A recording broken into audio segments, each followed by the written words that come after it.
When Solomon became the king of Israel, he inherited everything his father, David, the former king, had left behind. And that was a lot. A lot of possessions, a lot of land, but mostly a lot of enemies and allies. Perhaps the best ally that he inherited was King Hiram of Tyre, a resource-rich land. King Hiram of Tyre had always been a loyal friend of Solomon's dad, David. And when Hiram learned that David's son Solomon was the new king of Israel, he sent ambassadors to congratulate him. Solomon, ever the wise politician, wasn't about to blow this relationship, very important relationship. He wasn't about to let that alliance go stale. So in a move that would pay enormous dividends, Solomon sent the following letter to Hiram. You know that my father David was not able to build a temple to honor the name of the Lord his God because of the many wars waged against him by surrounding nations. He could not build until the Lord gave him victory over all his enemies, but now the Lord my God has given me peace on every side. I have no enemies. All is well. So I'm planning to build a temple to honor the name of the Lord my God, just as he had instructed my father David. For the Lord told him, your son, whom I will place on your throne, will build the temple to honor my name. Therefore, please command that cedars from Lebanon be cut for me. Let my men work alongside yours, and I will pay your men whatever wages you ask. As you know, there is no one among us who can cut timber like you Sidonians. Well, as you can see there from that last verse, Solomon certainly wasn't above flattery to get whatever he wanted. And offering to pay anybody what wages they asked for is a good way to kind of get business, right? And not only that, but then praising them and saying, there's nobody who can do this job like you. A practically giddy King Hiram was very pleased and said, praise the Lord today for giving David a wise son to be king of this great nation of Israel. So you've got this little love affair going on back and forth between Solomon early in his reign and King Hiram of Tyre. But eventually the schmoozing stopped and the two men got down to business. And they signed a formal peace treaty, and their people went to work, and before long cedar and Cypress timber that would been cut was rolling into Israel, and wheat and olive oil were rolling into Tyre. And later on, Hiram would become Solomon's source for gold. And it's important to take note in the scripture that this happy arrangement was in effect for a full 20 years. That it took Solomon to complete both the palace and the temple. So Solomon is using Hiram's cedars of Lebanon that you've often heard of, and his gold and fine material to build both his home and the palace, and to build the temple of God. 20 years is a long time to be alliances if you're kings. You would think that if these two people were good friends for 20 years, they'd be way past having to worry about the petty grievances that put most friendships on the rocks. All of us have been there and done that at some time or another. But when you're being seduced, as Solomon was, and as we have noticed throughout the text in this series, you start to think and act differently. So, a few chapters later in this same book, Solomon takes an odd direction in his relationship with Hiram. Chapter 9 says it took Solomon 20 years to build the Lord's temple and his own royal palace. At the end of that time, he gave 20 towns in the land of Galilee to King Hiram of Tyre. Hiram had previously provided all the cedar and cypress timber and gold that Solomon had requested. But when Hiram came from Tyre to see the towns Solomon had given him, he was not pleased at all with them. "What kind of towns are these, my brother?" he asked. So Hiram called that area Kabul, which means worthless, as it is still known today. And we don't know why, but for some reason, Solomon felt compelled to alter the relationship that he had with Hiram. Before, he had paid and paid well for the timber and the gold with food and other products and wages. Now, suddenly, he has paid with real estate, which seems to have been fine with Hiram, taking the real estate, until he saw it. Until he saw the 20 towns that Solomon had given him. And when he saw them, it wasn't fine at all. So, this is going to create a problem. Imagine going on a blind date and your best friend is fixing you up. So you have complete confidence that your friend has your best interest at heart and has lined you up with a reasonably attractive girl. You're so anxious to meet her you can barely contain yourself, but when you get to your house, out steps the homeliest woman you have ever seen in your entire life. That's exactly how Hiram felt when he saw the real estate that Solomon had given him. The towns were so undesirable that he dubbed the entire area worthless, which apparently wasn't an exaggeration by Hiram because the name stuck, and it was known that way for a long time. But it's Hiram's question to Solomon that I want you to notice. And he said, "What kind of towns are these?" Now, sometimes you can't just read words. You have to read them the way you know they were said, you know. Clearly, he did not say here, "What kind of towns are these, my brother?" After seeing them, he said, "What kind of towns are these, my brother?"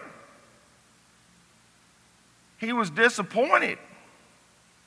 He was confused. He can't believe his eyes. Even more so, he can't believe that his oldest and most trusted political ally, a man who was like a brother to him, would so blatantly rip him off after decades of mutually beneficial commerce. After he had been friends with his dad, David, for so many years, too. Why would Solomon do this? Well, there's the obvious fact that he didn't need Hiram's timber and gold as much as he once did, because he was now nearing the end of the completion of the temple and the palace, so he didn't feel obligated to pay top dollar for it. But the deeper reality is that Solomon wasn't the same guy he had been 20 years earlier. He has been, as we've noticed the last few weeks, kind of on a steady march down the ladder. At this point, the seduction of his heart had been in process for several years now, making him more selfish, making him more materialistic. He still hadn't hit rock bottom. He was a good ways from that. But this transaction in this moment is a clear indication that he had changed, and not changed for the better. You know, it has been my experience, and I suppose yours. I'm assuming that everybody in here has had at least one, maybe multiple relationships go bad for one reason or another. And it has mostly been my experience that when good friends or relationships go bad, they do so noisily. That is, they give off signals right and left, saying and doing things that leave the person on the other end of the relationship trying to make sense of it all. That's exactly what's happening here with Hiram. His question to Solomon, what kind of towns are these, my brother, is much deeper than it seems, I think. I mean, Hiram isn't really asking about the towns, is he, in that question? He can see for himself what kind of towns they are, and he names them worthless. He's asking about Solomon. He's saying, what's up with you, dude? That's exactly what he's asking. If you ever have a friend look you in the eye and say, what's up with you, dude? Don't blow them off. If you trust them, they're seeing something. Sometimes it maybe you don't see in yourself. You've heard me say from this pulpit many times, listen to your critics. They may tell you something that your friends won't tell you because your friends are afraid of hurting your feelings. Don't blow them off. Take the question seriously, because they wouldn't be asking if they couldn't see something alarming in your behavior. So let me just take the time, since we're trying to apply our lives to lessons that we can learn from Solomon's, let me just take a little time today to list some behaviors or actions or words that might trigger suspicion in your friends that your spiritual life is taking a downward turn like Solomon's did. And the first one I think is very obvious, and that is you stop doing something you've always done. All healthy relationships are built on consistent patterns of thought and behavior. Now, you don't have to think alike or act alike in order to become friends with somebody. Remember, opposites attract. But you do need to be able to count on consistency in the other person. A woman, for example, is very unlikely to fall in love with a man who has been very affectionate to her one day and is mean the next. One of the reasons Hiram and Solomon had such a good relationship for 20 full years is they stuck to a mutually agreed pattern of behavior. Hiram provided lumber and gold in return for Solomon's wheat and olive oil. And the day Solomon began to deviate from that pattern was the day Hiram became confused and said, what's up, dude? Something's different. What has happened to you? Now, as a preacher, I understand this all too well.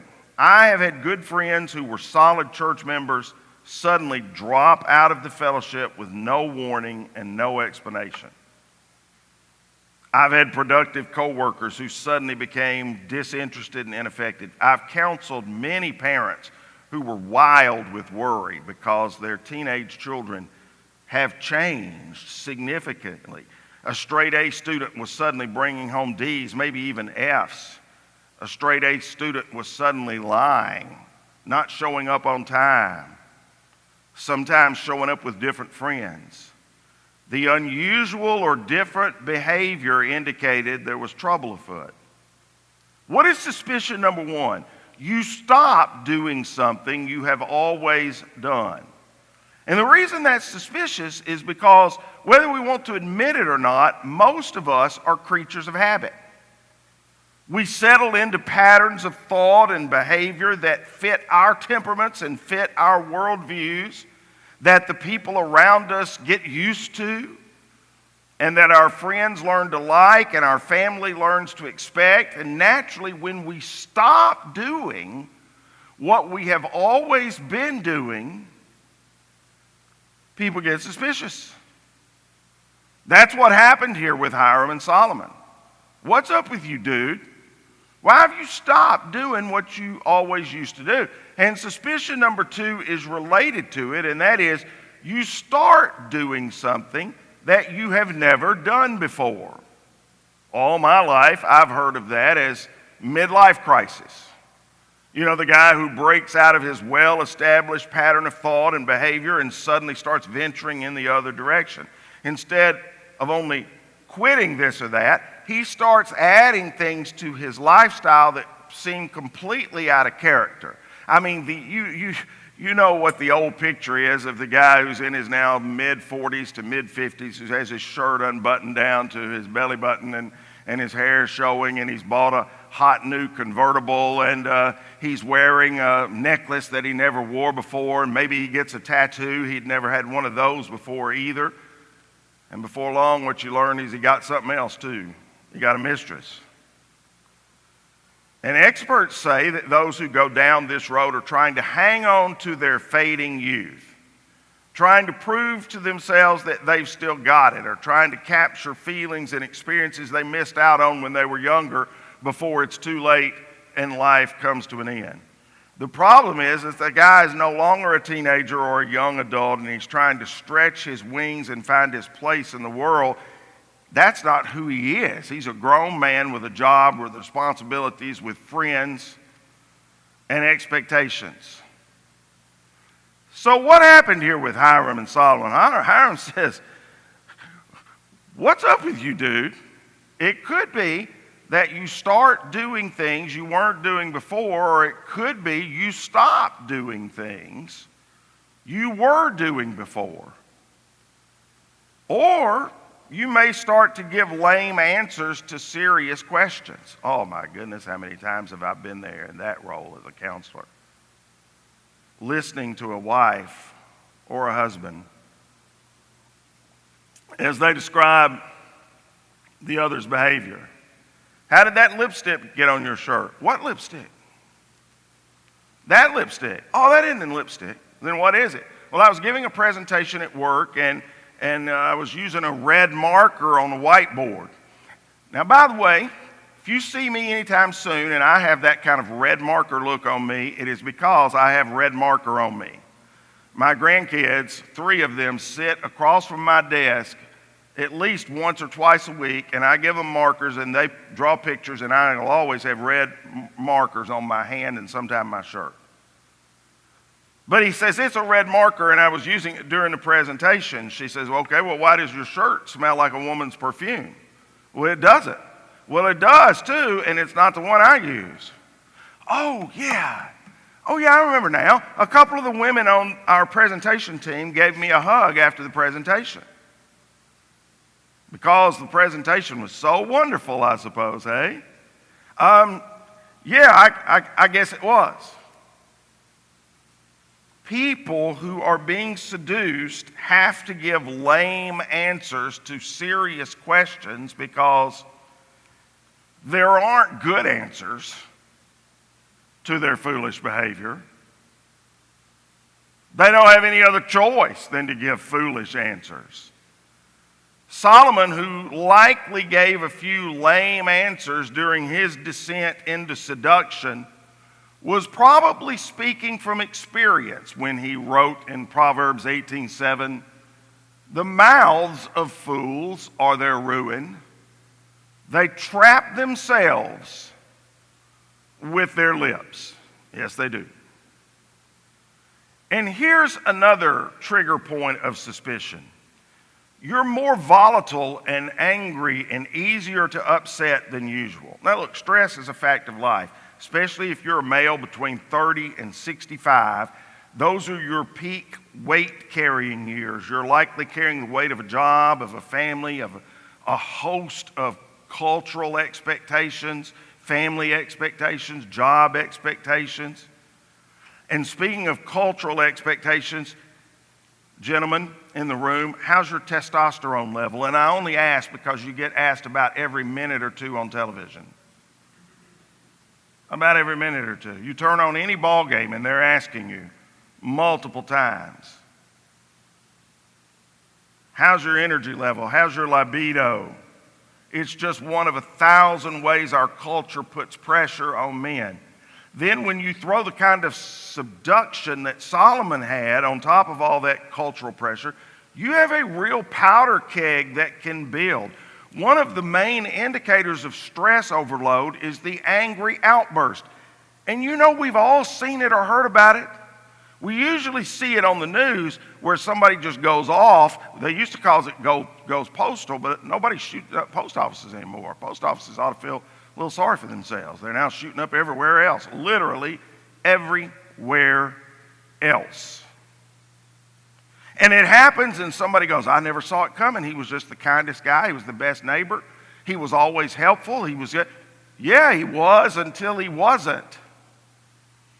He was while it was building and building and building and building, and all this stress got up to here, and eventually it has to blow. And as you might expect, it often happens when a wife or a husband realizes something serious is going on in their marriage, and there's something different that has happened.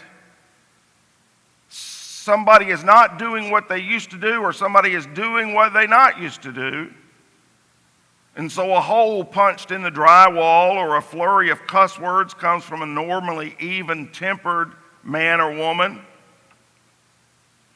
because they are more volatile than they usually are, more angry than they usually are when they are sliding down that slippery slope. And here's another trigger. They're less passionate than usual. Solomon began his kingship full of passion. We just read about it earlier. Full of passion, full of a desire to please. One thing you can say generally about guys is we care about certain things. Not always the right things, but we do have a lot of passion to give up to the things that interest us. Why do you think sports teams slap their logos on everything from t-shirts to jackets to keychains to coffee cups? In my closet at this moment, I probably have at least 20 shirts that have some version of Atlanta Braves, Miami Hurricanes, Miami Dolphins, or shut your ears for this one, Vanderbilt Commodores on them. And that doesn't include all the ball caps. That doesn't include all the coffee cups. That's just the shirts. And I know I don't need that many shirts. I know some of them I won't ever wear again. And if I didn't know, Diane has pointed this out to me multiple times. And she's right. Her point is, however, kind of beside the point, because I'm a guy and I like to buy guy gear from my favorite teams. Mr. Army sitting there with the Army logo on. So it's the reason why stores like Dick's Sporting Goods and Bass Pro Shops are the size of small countries. Everybody knows guys are loaded with passion and will spare no effort or expense in chasing down the objects of their passion, which is why a sudden drop in passion, no matter what it may be, is so noticeable and alarming. And I've had several happen in my ministry that I could tell you about with people. A good goal-oriented student, and this happened not that long ago, suddenly decides to drop out of school. A career-minded businessman and a highly successful one at that suddenly decides he wants to quit his job and go a whole different direction. A devout church member, churchgoer, and believer suddenly decides to sleep in on Sunday morning, and then another one, and then another one. And before long, he's forgotten where the church building is, and the church people have forgotten his name. Who wouldn't wonder what's going on with these guys? What's up with you, dude? Hiram said to Solomon. Hiram knew something was wrong. What's going on? Here's another one. You manage your time differently. Time management is one of the main keys to success in life. The people who manage it well tend to prosper, and the people who don't tend to fail. It is absolutely right at the top of the category that defines success from failure. But the point is not just that good time managers get more done. The point is that time management done well provides a peek into your real soul, what really matters to you. It reveals your priorities. You can say anything you want to. Words are cheap. You can say anything you want to say about what's important to you. But what you do, the things you give your time to, will be your real priorities. That's why a change in the way that you manage your time is significant. It reveals a shift in your thinking simultaneously. It just sort of screams out, something has changed. And accurately so, because something had changed in Solomon's life over those 20 years. He had accumulated wealth God had told him not to. He had made slaves of the people God had told him not to. He had taken hundreds of wives and concubines God had told him not to. He had begun to build altars of worship to false idols God had told him not to. And now he's offering a trusted friend who had helped him and taken the bad end of the deal, I might say. Hiram and Tyre had taken the bad end of the deal for 20 years, the lower end of the deal, and now he's offering him towns called worthless, literally. What triggers this spiritual slippery slope in people? I'll tell you another one. You manage your money differently. Do you know the phrase, follow the money? Did you know, usually I know things like this, but I did not know this. I did not know that that phrase came from the movie All the President's Men in 1976. That's where that phrase originated, where Deep Throat said in that parking garage in the Nixon cover-up and Watergate situation, follow the money. And then we've been hearing that phrase for the last 50 years ever since. Anytime there's a whiff of scandal in the air, follow the money. Does something seem fishy? Follow the money. Are people behaving a little bit strangely? Follow the money. Are the facts not adding up? Follow the money. It's good advice because money is involved in just about everything we do. But listen to this. It is especially involved in most of the wrong things that we do. I've been involved in a bunch of those in my years in ministry. A bunch of them. Where money is being hidden, laundered.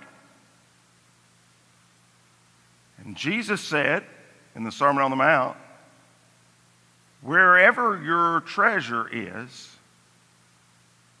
there the desires of your heart will also be. And that statement is equally true if you reverse it. Whatever the desires of your heart are, there your treasure will also be. What happened to Solomon? Well, you're going to know the next one is true. When I give you the next suspicious trigger, you're going to go, oh yeah, that definitely happened to him. You may find yourself suddenly distancing yourself from your family or friends. Solomon's spiritual slide was revealed repeatedly in his family. Close relationships are a wonderful thing until you start down the path of sin. Then suddenly those people become the biggest threats to the so-called happiness that you have begun to chase, that you want so badly. Because they love you, they try to reel you back in. Depending on the depth of the issue, they may take drastic measures to reel you back in.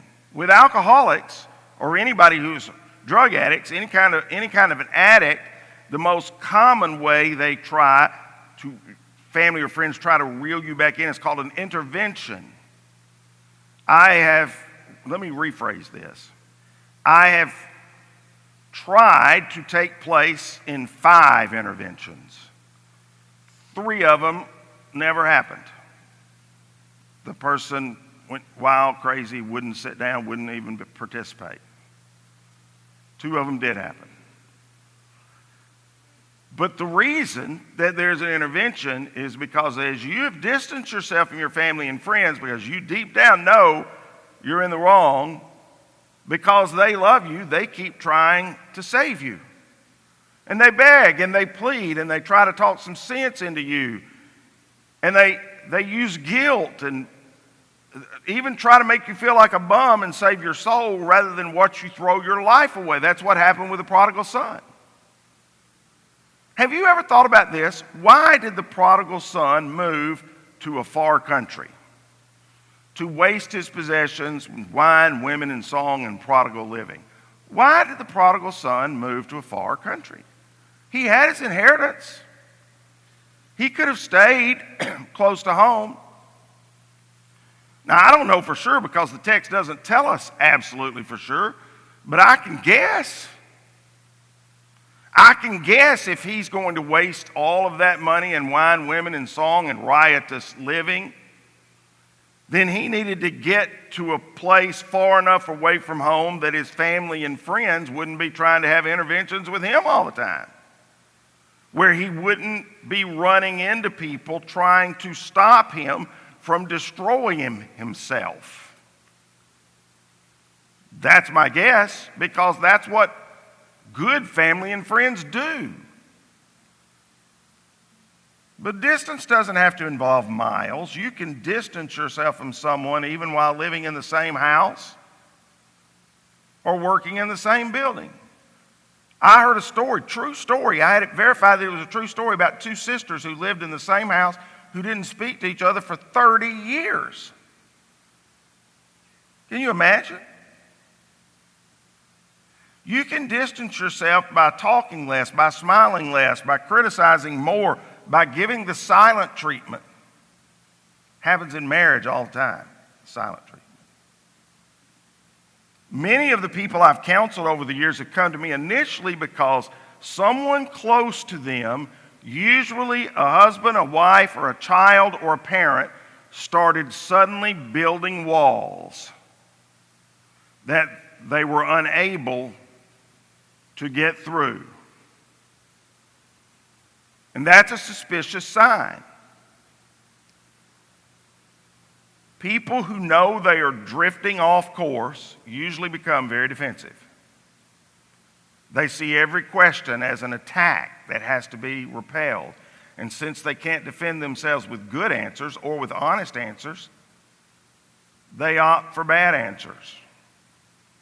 They figure that if they're loud enough or aggressive enough or physical enough, their attackers will retreat, and they're usually right. They usually do. So now comes the big question.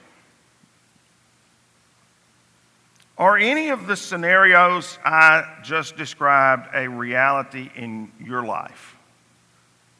Do you have any of your own personal Hirams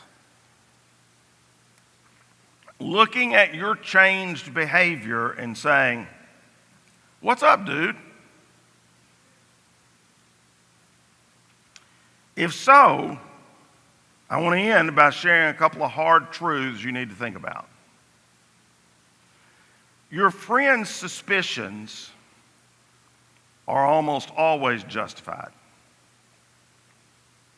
The typical response when we sense suspicion being directed our way is to blow it off.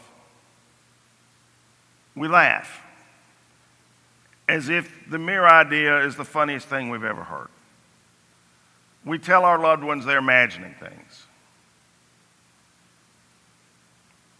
that they've misinterpreted the facts, but they haven't. Our friends aren't stupid. They know that normal people don't become abnormal suddenly for no reason. They know that respectful people don't become disrespectful suddenly for no reason. They know that trustworthy people don't suddenly become undependable for no reason. They know that happy people don't suddenly become angry or moody for no reason. There's usually a reason. And the reason is the slippery slide down the spiritual slide. And then here's another truth. You need to realize you could actually be doing terrible harm to the people around you or the people you love. Now, I know 1 Corinthians 13:7 says, love never gives up. It never loses faith. It's always hopeful. And it endures through every circumstance. And that's true. Boy, I'm telling you, I have seen spouses put up with years of abuse. I have seen parents continue to help adult children that brought them nothing but heartache. One of the hardest things I ever had to do was sit down with parents that I really, really loved one time and say, you need to have your child arrested. Not bakered, arrested and put in jail. I've seen friends set aside betrayals that have caused major feuds between casual acquaintances. Love does endure circumstances, but that doesn't mean it will put up with blatant mistreatment forever. Sometimes, even though you love somebody, not only for your good, but for their good, you have to walk away. The father of the prodigal son let his son walk away. The father there is a picture of God. God sometimes let his people walk away. He warned them, he sent them prophets, and when they still wouldn't obey, he let them follow their own course. Sometimes you have to separate yourself from the source of pain. Solomon himself, when he was thinking right, wrote that in Proverbs 18:19. An offended friend is harder to win back than a fortified city. Arguments separate friends like a gate locked with bars. Notice he didn't say that arguments necessarily end a friendship, only that they separate friends. The problem becomes such an obstacle to healthy relationship and healthy friendship that distance becomes the only answer. I've been there, done that. Maybe some of you have too. In my experience, there is no human being more pitiful than the man or woman who realize that they have thrown their life away, destroyed their most precious possessions, only to realize it after the damage was already done. That's the point of this series. The point of this series is lessons from a legendary leader. Yes, Solomon was a legendary leader. Started off as a legendary good leader. Through the course of his kingship, became a legendary poor leader. So poor that his kingdom crumbled shortly after his reign. I remember speaking with a man a few years ago here whose wife had just left him. They'd had a rocky relationship for a long time, so get this, and I'm not kidding about this. Nobody else was really surprised except the man himself. He said, I can't believe she left. And I had been hearing her and him to a lesser degree talk about multiple reasons why somebody might leave. Not for months, but for years. And I said, she's been begging you to go to real counseling and try to really do something about it, and you refused. Why are you so surprised? And he said, I just didn't think things were that bad. Solomon, when he gave the king Hiram 20 worthless towns, didn't think things were that bad. They were. What is it that we sometimes can't see the handwriting on the wall? Let me say it just as plainly as I know how to say it. If your behavior and your words is causing the people who love you to wonder, what's up with you, dude? You're already in trouble. You need to start looking for a way to start. You see, you've heard me say this so many times probably in the past, but depression is always a downward spiral. It begins right here, and it starts going like this. If you catch it right here, you and begin to work on it and treat it, the spiral starts back up. But if you let it get to here, it is a long, long road back up to here. A spiritual slide is the same way.